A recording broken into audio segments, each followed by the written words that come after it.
오늘 말씀을 전하면서 먼저 노래 가사 하나 소개하면서 시작하려고 합니다.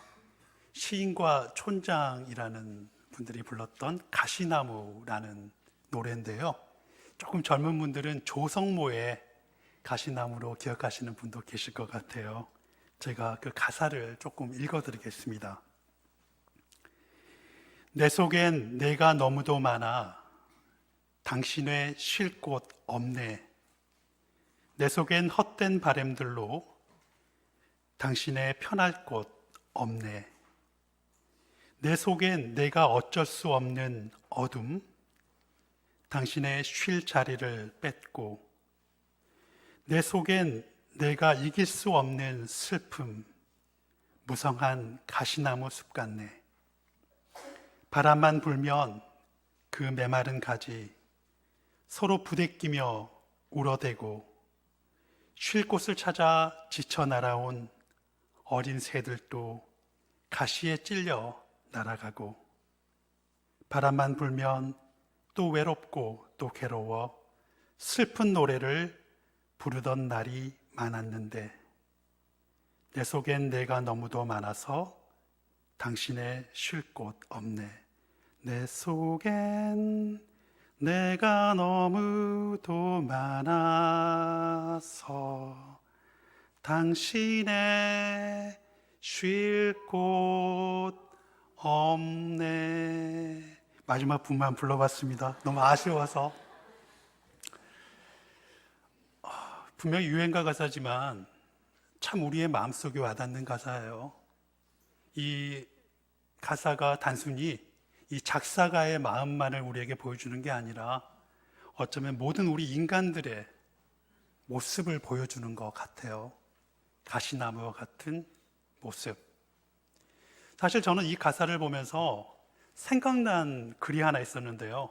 19세기의 독일의 유명한 염세주의자이자 또 생철학자인 아서 소펜하워가 쓴 고슴도치의 딜레마라는 그 글이 생각이 났습니다. 그것도 제가 잠깐 읽어드릴게요. 어떤 사람이 추운 겨울밤 고슴도치 떼를 우리에 넣었다. 영하 20도의 혹한 속에 찬 바람이 불어오자 부들부들 떨던 고슴도치들이 한 마리 두 마리 몰려들기 시작했다. 처음에는 따뜻해지는 것처럼 보였다. 그러나 모여든 고슴도치들이 자기 자리를 더 많이 차지하려고 저마다 가시를 세우기 시작했다. 세워진 가시는 서로 상대방을 찌르고 피를 흘리게 했다. 모여든 고슴도치들은 아파서 흩어지기 시작한다. 그런데 흩어지면 다시 춥다. 추워서 부들부들 떨다가 견딜 수 없어 다시 몰려들기 시작한다. 모였다 흩어지고 흩어졌다 모이고. 날이 밝아왔다. 아침에 나가보았더니 모두 죽어 있었다. 절반은 얼어서 죽었고 절반은 피를 흘리고 죽었다. 소풍과 부록이라는 그의 책에 실린 글입니다. 자신만을 사랑하고 자기 자신만 위하느라고 남의 자리를 비워두지 않는 가시나무 같은 모습. 너무나 혼자 있으면 외롭고 힘들다고 사람을 그리워하면서도 막상 사람이 다가오면 가시를 세워 아프게 하는 고슴도치와 같은 모습. 어쩌면 이 모습은요, 저와 우리 모두가 갖고 있는 어쩌면 너무나 당연한 모습일지도 모르겠어요. 왜냐하면 어느 순간 죄인이 되어버린 우리 인간들은 나밖에 모르고 내 가족밖에 모르고 남을 돌보지 못하는 그런 이기적인 존재가 되어버렸기 때문입니다. 그러나 물론 우리가 본질적으로 죄인이라고 해서 이기적인 존재라고 해서 그냥 가시나무처럼 고슴도치처럼 살아가는 게 당연한 거라고 생각하지 않습니다. 분명히 성경이 우리에게 말씀하듯이 우리는 새들이 깃대어 쉴 수 있고 노래할 수 있는 그런 나무 같은 사람이 되어야만 합니다. 나만을 바라보기 전에 타인을 생각하고 타인을 배려하며 타인을 사랑하며 살아가는 삶, 이거는 단지 기독교적인 가르침만이 아니라 우리가 고등학교 때, 중고등학교 때 윤리 시간에 배웠던 그런 당연한 질서이기도 합니다. 근데 막상 누군가를 배려하며 살아간다는 것은 결코 쉬운 일은 아닙니다. 어떻게 하면 우리는 이 가시나무 같은 우리의 모습, 고슴도치 같은 우리의 모습을 좀 더 부드럽게 바꾸며 살아갈 수 있을까요? 우리 그리스도인들은 하나님의 은혜로 사는 사람들입니다. 저와 여러분은 지금까지 하나님의 은혜로 살아왔습니다. 우리가 입고 먹고 마시는 이 모든 것은 다 하나님의 은혜입니다. 이 자리에 나와서 함께 예배드리는 이 자체를 당연한 일로 생각하지 마십시오. 지금 어딘가에는 이 자리에 나오고 싶어도 건강 때문에 또 다른 이유 때문에 나올 수 없는 분들도 많아요. 우리는 지금까지 하나님의 은혜로 살아왔고 오늘도 하나님의 은혜로 살 것이며 앞으로도 하나님의 은혜를 힘입어 살아가게 될 겁니다. 그러니 하나님의 은혜가 없이는 살 수 없는 우리들이기 때문에 하나님의 은혜와 기적이 우리의 삶에 가득하기를 바라는 건 당연한 일입니다. 때로는 몸이 너무 아플 때는 하나님의 은혜와 기적이 내게 임해서 이 아픈 것들이 싹 치료됐으면 좋겠다. 그런 은혜와 기적을 바라죠. 때로는 경제적으로 너무 어려우면 하나님 제발 저 좀 도와주세요. 하나님의 은혜가 임해서 이삭같이 100배의 결실을 맺어서 이 경제적인 어려움으로부터 벗어나기를 바라기도 합니다. 하나님의 은혜는 물질적인 것만 있는 건 아니죠. 어떨 땐 내가 초심을 잃어가고 너무 세속화되어 버리고 그리고 변해버린 내 자신을 바라볼 때 하나님의 은혜가 오셔서 나를 새롭게 변화시켜 주기를 원하기도 합니다. 때로 너무나 깊은 고독 속에서 절망 속에서 용기를 잃어가 버릴 때 하나님의 위로의 말씀이 내게 와서 나를 일으켜 세워주기를 원하기도 합니다. 하나님의 은혜를 구하는 건 당연한 일이에요. 우리의 삶에는 하나님의 은혜가 가득 차야 하고 하나님의 기적이 넘쳐나야만 합니다. 한 가지 우리가 기억해야 될 점이 있는데 하나님은 많은 경우 우리에게 은혜를 베푸실 때 하늘에서 뚝 떨어지는 경우는 거의 못 본 것 같아요. 항상 누군가를 통해서 우리에게 그 은혜가 전해집니다. 때로는 의사를 통해서 우리의 아픈 질병을 고쳐주세요. 때로는 좋은 사람을 통해서 좋은 기회를 갖게 하셔서 경제적인 어려움으로부터 해방시키기도 하십니다. 때로는 좋은 인생의 스승을 만나게 하셔서 새롭게 내 자신을 변화시키기도 하시고 때로는 나보다 더 어려운 사람들의 용기 있는 삶의 모습을 보면서 또 누군가의 위로와 격려를 보면서 절망에 빠진 내 자신이 용기를 얻고 새롭게 일어나기도 합니다. 많은 경우 하나님의 은혜는 누구를 통해서 우리에게 오는 경우가 많습니다. 또 하나 기억해야 될 거는요, 우리가 다른 사람들을 통해서 하나님의 은혜를 경험하고 맛보듯이 하나님은 또한 우리를 통해서 그 누군가에게 은혜를 전하고 하나님의 기적을 전하기를 바라시고 원하신다는 겁니다.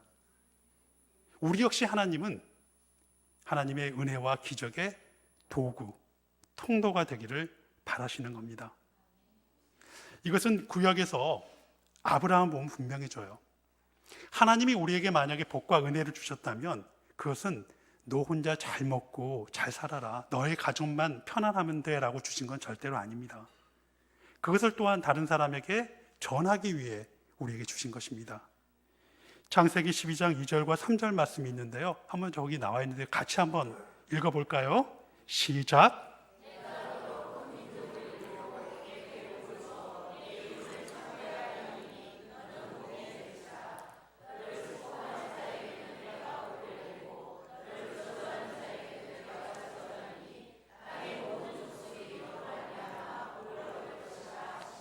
아멘.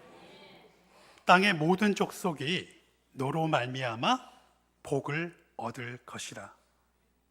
하나님이 아브라함을 택하신 이유는 아브라함이 가정만 복 주기 위해 택하신 게 아니에요. 그를 통해서 세상의 모든 민족에게 복과 은혜를 전하기 위하십니다. 그리고 아브라함은 그 삶을 살았습니다. 오늘 하나님이 우리를 부르신 이유도 우리를 통해서 세상의 복과 은혜와 하나님의 기적이 전해지길 원하시기 때문입니다.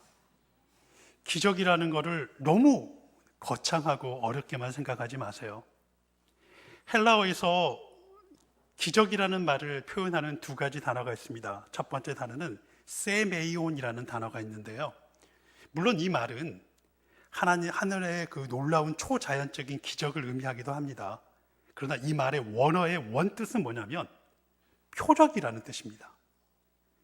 무엇이든지 하나님을 드러내는 것이 있다면, 우리가 무엇을 통해 하나님을 드러낸다면 그것이 또한 기적인 겁니다. 기적이라는 말 또 하나의 말이 테라스라는 말이 있는데요. 이 말도 초자연적인 기적을 의미하기도 하지만 본래 이 말의 의미는 감동을 주다라는 의미예요. 우리가 누군가에게 감동을 준다면, 우리가 하나님의 은혜에 대한 감동을 줄 수만 있다면 우리는 역시 기적을 행하는 사람이라는 겁니다.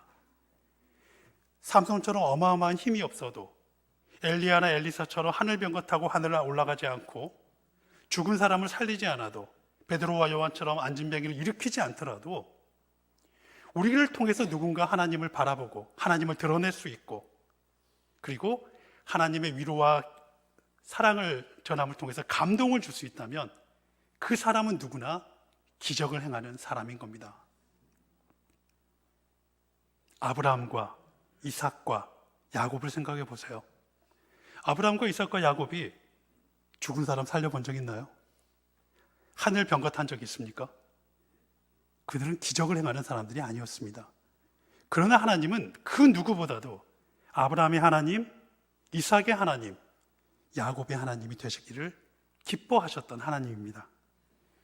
우리가 누군가의 기적이 된다는 거 거창하고 어렵게만 생각하지 마세요. 우리의 웃음, 우리의 말, 우리의 작은 행동이 누군가에게 기적이 될 수 있습니다. 누군가에게 보여주는 우리의 작은 웃음 하나가 그 사람에게는 힘이 될 수 있고 기쁨이 될 수 있고요. 우리가 괜찮아요, 힘내세요, 걱정하지 마세요라는 우리의 격려의 말이, 사랑의 말이 그 사람에게 기적이 될 수 있습니다. 힘들어하는 사람을 도와주는 우리의 작은 땀방울이, 어려워하는 사람 손 잡아주면서 같이 힘냅시다 하는 우리의 작은 그 위로가 누군가에게는 기적이 될 수 있는 겁니다. 거창하게 생각하지 마세요. 제가 몇 년 전인데요, 한번 집회를 간 적이 있어요. 근데 이제 아침 이른 시간이었는데 차를 몰고 가는데 갑자기 골목에서 차가 확 튀어나오는 거예요. 순간 그 미하엘 슈마허 아시죠? 세계적인 그 F1 경주자. 순간 제가 핸들을 쫙 돌렸습니다. 그래서 차가 진짜로요 한 바퀴를 돌았어요, 옆으로. 만약에 그대로 갔으면 옆에 크게 부딪혔을 거예요. 저는 편도 2차선으로 직진하는 길이었고 그 차는 갑자기 골목길에서 튀어나온 거니까 완전히 그 사람의 100% 잘못인 거예요. 차가 도르니까 그분이 딱 보이더라고요, 앞에. 그럴 때 여러분 어떻게 하십니까? 창문을 내리고 야! 보통 같으면 이렇게 하죠. 딱 보니까 그분도 얼마나 놀랐는지 멍하니 이러고 있더라고요. 창문을 내리고 손을 내밀고 괜찮다고 웃으면서 괜찮습니다 하고 손을 흔들어 줬어요. 그랬더니 그분도 그제서 정신을 차리고 저한테 꼬박하고 죄송하다고 인사를 하더라고요. 그러더니 갑자기 손을 딱 이렇게 하는 거예요. 성격 좋다, 뭐 최고다 이런 의미겠죠. 제가 만약에 아까처럼 야! 만약에 제가 그렇게 했으면, 물론 그분이 잘못했지만 그분은 하루 종일 얼마나 스트레스 받고 기분 안 좋은 날이었겠어요. 물론 화낸 저도 하루 종일 기분이 안 좋았을 겁니다. 근데 제가 그분에게 보여준 그 작은 관용이 그분에겐 작은 기적이 되지 않았을까요? 물론 그분의 엄지손가락은 저에게 하루를 기분 좋게 지낼 수 있는 기적이 됐고, 몇 년이 지난 오늘 설교의 예화를 쓸 수 있는 이런 놀라운 일이 된 겁니다. 기적 어렵게 생각하지 마세요. 어떨 때는요, 아무것도 안 하고 가만히만 있어도 기적이 될 때가 있어요. 저희 학교가 여름이 되면은 중고등부 수련회를 합니다. 수백 명이 와서 이렇게 학교에서 중고등부 수련회가 열려, 연합 수련회가.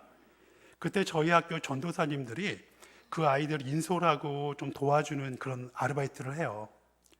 몇 년 전 일인데 제가 딱 이제 본관에 들어가는데 저희 학교 이제 학생 전도사님이 그런 이제 중고등학생 한 6, 7명 정도를 데리고 있더라고요. 그래서 저를 딱 보고 인사를 꼬박 하고 저도 인사를 하고, 근데 옆에 애들은 인사를 시키더라고요. 인사드려, 우리 학교 교수님이야. 그래서 애들이 인사를 해서 그래요, 재미있게 놀아요, 인사를 하고, 저는 딱 엘리베이터 앞에 엘리베이터를 기다리려고 서 있었습니다. 근데 갑자기 그 학생들 중에 하나가, 어린아이 중에 하나가 그 전도사님에게 묻는 거예요. 저 교수님 서울대 나오셨대요? 그러는 거예요. 차라리 저한테 물어봤으면 제가 그냥 아니 하면서 말을 해줬을 텐데, 저는 뒤돌아서 이렇게 있고 뒤에서 소리는 들리고 되게 좀 개면 좁고 좀 민망하더라고요. 근데 이제 그 저희 학생 전도사님이 제 양력을 알고 있었나 봐요. 그래서 이제 말을 했죠. 아니, 아니실 거야, 이렇게 얘기했어요. 그렇게 딱 끝나면 좋은데 얘가 또 물어보는 거예요. 그럼 연세대 나오셨대요? 그러는 거예요. 참 민망하죠. 그 전도사님도 민망했을 거예요. 근데 이제 대답을 해줘야 되잖아요. 아니실 거야. 그러니 그 아이가 이렇게 말하는 거예요. 서울대, 연세대 안 나와도 교수 될 수 있어요? 그러는 거예요. 그러니까 그 학생이 그렇지 뭐, 이렇게 얘기를 하니까 그 애가 뭐라는 줄 아세요? 그럼 나도 교수 될래요? 그러는 거예요. 저는요, 그날 아무것도 한 게 없어요. 그냥 서 있었어요. 그런데 저는 그날 그 아이에게 꿈이 되고 소망이 됐습니다. 제가 서울대, 연세대 안 나온 게 참 자랑스러운 게 그날이 처음이었습니다. 여러분, 기적을 너무 거창하게 생각하지 마세요. 물론 오병이어의 기적도 있지만 고등어 2마리와 밥버거 하나로 상대방을 위로하는 기적도 있습니다. 엘리야처럼 열심히 기도해서 3년 반 동안 내리지 않던 비를 내리게 하는 그런 기적도 있지만, 비를 맞고 가는 사람에게 우산을 빌려주는 작은 기적도 있어요. 소경에 눈을 뜨게 하는 기적도 있지만 시각장애인을 도와드리는 작은 기적도 있습니다.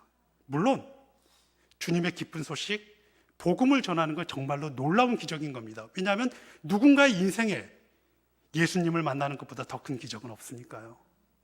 여러분 생각해 보십시오. 매일매일 내가 누군가에게 어떤 기적이 되어줄 수 있는지. 물론 저나 여러분 전부 다 마찬가지죠. 우리는 누구나 다 기적의 주인공이 되고 싶습니다. 내가 위로받고 싶고, 내가 은혜 받고 싶고, 내가 잘 됐으면 좋겠고. 이게 나쁜 건 아니에요. 그런데 성경이 우리에게 분명히 가르치는 게 하나 있어요. 그건 뭐냐면 심는 대로 거둔다는 겁니다. 우리가 누군가의 기적을, 하나님의 기적을 바라기 전에 우리가 그 선행으로 심을 수 있어야만 한다는 겁니다. 오늘 본문이, 구약의 본문이 그걸 말씀하는데 이게 얼마나 놀라운 본문인지 몰라요. 한번 중요하니까 같이 읽어볼까요? 구약의 본문입니다. 잠언 19장 17절 말씀입니다. 자, 화면에 있습니다. 같이 읽습니다. 시작.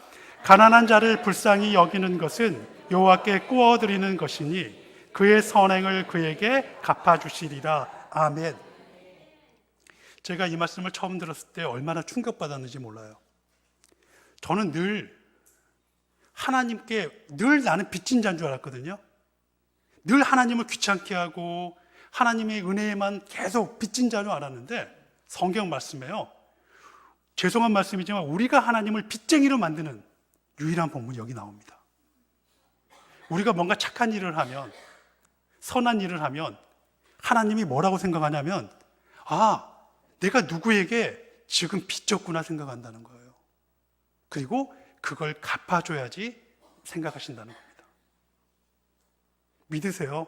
하나님의 말씀입니다. 오늘 신약성경의 마태복음의 본문에 보면은요, 주님에게 의인들이 묻습니다. 주님, 저희가 언제 주님에게 물을 드렸고 주님이 옥에 갇힐 때 배웠고 주님을 그런 적이 없는데 왜 그런 얘기를 하십니까? 그때 주님이 이렇게 말씀하십니다. 40절입니다. 임금이 대답하여 이르시되 내가 진실로 너희에게 이르노니 너희가 여기 내 형제 중에 지극히 작은 자 하나에게 한 것이 곧 내게 한 것이니라 하시고. 아멘. 예수님은 지극히 작은 자에게 베푼 작은 냉수 하나도 잊지 않으시는 분이세요. 우리가 뭔가 선을 행하고 살아간다면 주님은 절대 그걸 잊지 않고 우리에게 갚아주실 겁니다. 더욱더 크게 멋지게 갚아주실 거라고 저는 분명히 믿습니다. 미국 플로리다주에서 있었던 실화입니다. 한 부부가 3살짜리 어린아이를 데리고요, 추수감사절 쇼핑을 하기 위해 그 쇼핑몰을 찾았습니다. 예전에는 한번 말씀드렸지만 미국의 쇼핑몰이 어마어마하게 크잖아요. 주차장도 엄청 크고요. 근데 추수감사절 때하고 크리스마스 때가 되면은요, 그 많은 주차장이 꽉꽉 들어찹니다. 사람이 얼마나 많은지 정말 사람의 치이죠. 그 와중에서 추수감사절 선물을 고르다가 그만 그 아이를 잃어버린 거예요. 아무리 찾아다녔는데 못 찾은 겁니다. 그 후로부터 이 부부의 삶은 지옥이었습니다. 생각해 보세요. 여러분이 3살짜리 어린애를 잃어버렸다. 그 뒤로부터 이 부부는 기쁨이 사라지고 늘 다툼이 끊이지 않고 그 세월이 7년이 걸렸어요. 7년이 지나고서야 겨우 그 상처가 조금 아물었습니다. 이 부부가 서로 생각을 합니다. 여보, 그러지 말고 우리 어린아이를 입양합시다. 우리 아이를 3살 때 잃어버렸으니까 3살 정도 된 아이를 입양하면 어떨까요? 그럽시다. 그래서 입양 기관을 찾아다니기 시작합니다. 그러던 중에 한 입양 기관에서 그 아이에게 신발 보내기라는 그 이벤트를 하고 있는 걸 알게 됩니다. 그래서 여보, 우리도 하나 보내면 어떨까요? 그래서 자기 아이가 지금쯤 컸으면 10살 정도 됐겠다 싶어서 10살 정도 되는 아이가 신을 만한 남자아이 운동화를 사서 자신들의 이야기와 편지를 써서 그걸 선물로 보냈습니다. 얼마의 시간이 흐른 후 답장이 왔어요. 그 신발을 신고 너무나 기뻐하는 한 어린아이, 10살 정도 돼 보이는 어린아이의 사진이었어요. 이 부부가 그 사진을 보고 너무 행복했습니다. 그러다 생각해 봅니다. 여보, 그러지 말고 우리가 3살짜리를 입양할 게 아니라 우리 아이도 컸으면 10살은 됐을 텐데 이 아이를 한번 만나보면 어떨까요? 만나보고 결정합시다. 그래서 그 아이를 만나보고 막상 만나보니까 애가 괜찮아요. 마음에 들어요. 그래서 부부가 10살짜리 아이를 입양하기로 결심을 합니다. 이 아이가 말합니다. 제가 크리스마스 때 가장 받고 싶은 선물은 새 부모님이었어요. 제가 그것을 위해 기도했어요. 그리고 그 아이와 그 부모는 행복하게 살았습니다. 이렇게 이야기가 끝나면 심심할 텐데 이 다음 스토리가 있습니다. 이 엄마가 뭔가 찜찜하고 이상해요. 이 아이를 보는데 뭔가 낯설지가 않아요. 심지어 배를 긁고 자는 모습이 아빠랑 너무 비슷한 거예요. 설마 이거 말이 안 되는 일이야. 이건 말도 안 되는 일이고 내가 이거 정신 나간 거지. 이거 미친 짓이야 생각을 했지만 그래도 혹시나 하는 마음에 유전자 감식을 의뢰합니다. 결과가 나오는 날 할렐루야. 거짓말 같은 일이죠. 정말 기가 막힌 우연 아닙니까? 진짜 운이 좋은 거죠. 저는 그렇게 생각하지 않아요. 저는 이게 단순히 우연이나 운이라고 생각하지 않습니다. 누군가를 사랑하는 마음으로 선행을 베풀기 위해 했던 그 부부의 그 작은 기적을 하나님은 더 큰 기적으로 만들어 주셨으리라고 저는 분명하게 믿습니다. 오늘 본문 다시 봅니다. 19장 17절입니다. 가난한 자를 불쌍히 여기는 것은 여호와께 구워드리는 것이니 그의 선행을 그에게 갚아주시리라. 살아가면서 누군가 우리에게 작은 기적과 은혜들을 선물해 줍니다. 우리 역시 누군가에게 예기치 못한 기적이 될 수 있고 선물이 될 수 있습니다. 매일 주위를 둘러보십시오. 그리고 누군가 나의 도움이 필요한 사람이 있다면 그들에게 작은 선행을 심으십시오. 그 작은 선행이 여러분에게 언젠가 더 큰 기적이 되어 다가오게 될 겁니다. 우리가 항상 늘 차갑다, 외롭다, 슬프다, 고독하다라고 말하는 이 세상이 우리의 주변이 조금 더 따뜻해질 겁니다. 그 아름다운 사역을 우리 예수나무교회 성도님들이 함께 해나가실 수 있기를 간절히 소망합니다. 기도합니다. 사랑의 아버지 하나님, 우리에게 은혜를 주심은 많은 이들에게 은혜를 나누어 주기 위함임을 믿습니다. 우리가 누군가에게 꿈이 되고 소망이 되고 기쁨이 되는 기적의 도구가 되게 하여 주옵소서. 우리 구주 예수 그리스도 이름으로 감사하며 기도드리옵나이다. 아멘.